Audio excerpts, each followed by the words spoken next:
If फार्मूले का use हम तब करते हैं जब हमारे पास कोई कंडीशन दी गई हो और उस कंडीशन के दो रिजल्ट आते हों, एक ट्रू के केस में और एक फॉल्स के केस में। यानी कि अगर वो कंडीशन ट्रू हो तो एक रिजल्ट और कंडीशन अगर ट्रू ना हो तो दो रिजल्ट। जैसा कि आपके सामने सीट पर दिखाया गया है कि कुछ बच्चों के रोल नंबर लिखे हुए हैं और उनके कंप्यूटर्स के मार्क्स लिखे हुए हैं। तो यहाँ पर दो सिचुएशन है, पास और फेल।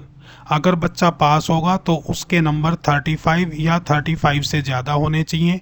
अगर बच्चे के नंबर 35 से कम हैं तो उसको फेल में कंसीडर किया जाएगा।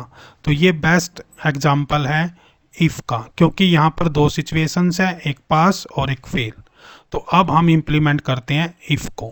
तो सबसे पहले हम लिखेंगे इक्वल टू, फिर हम लिखेंगे इफ़ और उसके बाद लगाएंगे लॉजिकल टेस्ट। लॉजिकल टेस्ट क्या होगा, हम इस कॉलम को, इस सेल को कंसीडर कर लेते हैं कि ग्रेटर देन इक्वल टू 35। ये हमारी कंडीशन है। अगर उसके नंबर 35 से ज़्यादा हैं तो जो ट्रू वाला केस होता है उसको यहाँ लगाना होता है, तो हम लिखेंगे पास, राइट। अगर ये सिचुएशन फेल हो जाती है, यानी कि D2 ग्रेटर देन 35 नहीं है, तो बच्चे का रिजल्ट किस में काउंट होगा, फेल में काउंट होगा। तो यहाँ लिख देंगे हम फेल और फिर इसको कर देंगे बंद।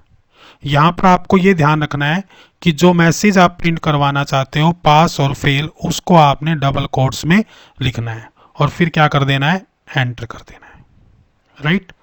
तो इस तरह से इस स्टूडेंट्स के नंबर 35 है तो इसकी कैटेगरी क्या होगी, पास होगी।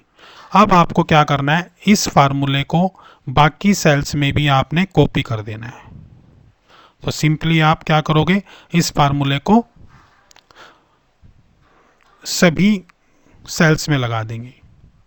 सभी सेल में लगाने के लिए क्या किया मैंने, यहाँ से कॉपी किया और इसको यहाँ से ड्रैग करके नीचे की तरफ छोड़ दिया है, राइट।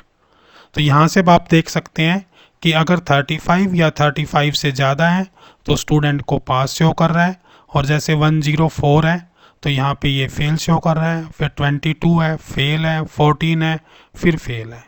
तो इसका मतलब सिंपल सा ये है कि आप इफ फार्मूले का यूज तब करोगे जब आपके पास दो सिचुएशंस हों और एक कंडीशन हो। जैसा कि यहाँ पर है, हमारे पास दो सिचुएशंस हैं कि बच्चा पास हो सकता है या फेल हो सकता है, और क्राइटेरिया क्या है, 35 या 35 से ज़्यादा होगी तो बच्चा क्या कंसीडर होगा, पास होगा, और 35 से अगर कम होंगे तो बच्चे को फेल कंसीडर किया जाएगा। Thank you.